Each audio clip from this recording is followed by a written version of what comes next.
Hello बच्चों, let's read the question and the question says why are lipids found in the acid insoluble fraction during the analysis of chemical composition of tissues।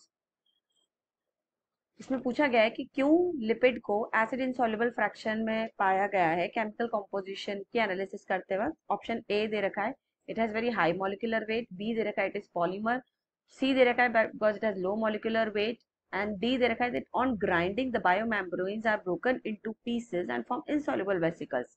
तो let's find out the correct option. Actually इसका जो key concept है वो है हमारा chemical analysis of living tissue.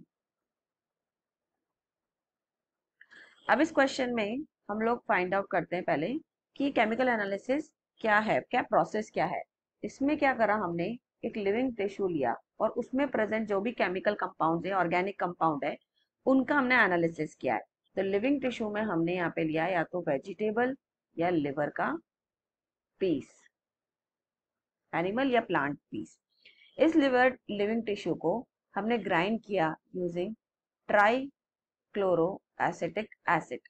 अब ये एक एसिड सॉल्वेंट है जिसके साथ हमने लिविंग टिश्यू को पूरा ग्राइंड किया, तो उससे हमें मिली एक थिक स्लरी। अब थिक स्लरी को हमने क्या किया, we filter it using muslin cloth.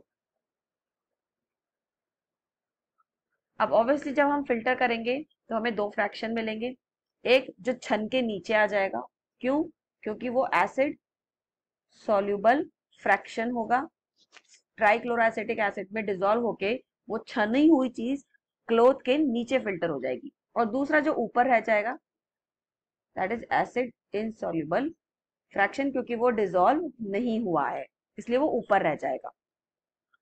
अब यहाँ पे जब हमारी बात आती है कि एसिड सॉल्युबल फ्रैक्शंस क्या होते हैं, मेनली इसमें जो भी कंपाउंड आए थे, मतलब जब केमिकली एनालिसिस किया था तो इसमें जो कंपाउंड आए थे वो मॉलिक्यूलर वेट 18 से 800 डाल्टन के थे, मतलब लो मॉलिक्यूलर वेट कंपाउंड थे।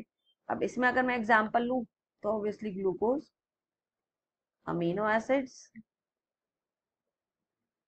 फैटी एसिड्स, ग्लिसरॉल और फॉस्फेट ग्रुप, सल्फेट्स।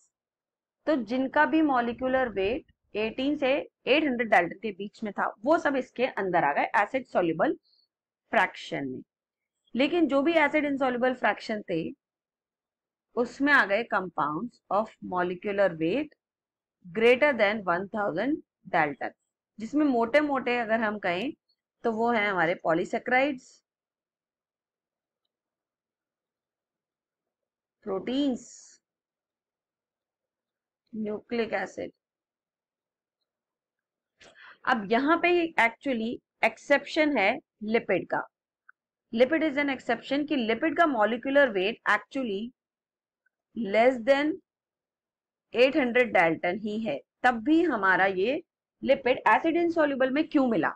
तो यही रीजन हमें देखना है कि why this lipid actually is found in the molecular weight, although it has a molecular weight less than 800, then also it is found in the acid insoluble fraction। तो actually जो हमारा lipid होता है अकेला नहीं होता, हमारा जो सेल था लिविंग टिश्यू का, जब हमने उसको क्या करा, ग्राइंड किया, व्हेन वी ग्राइंड इट, तो उससे क्या हुआ, ग्राइंड करने से हमारा सेल स्ट्रक्चर ब्रेक हुआ। अब एक्चुअली सेल स्ट्रक्चर में क्या प्रेजेंट है, सेल मेम्ब्रेन प्लस साइटोप्लाज्म। तो एक्चुअली हमारा ये जो लिपिड है वो किसका पार्ट है, सेल मेम्ब्रेन का पार्ट है। लिपिड अकेला तो प्रेजेंट है नहीं कहीं पे भी, they are founding in association with the cell membrane.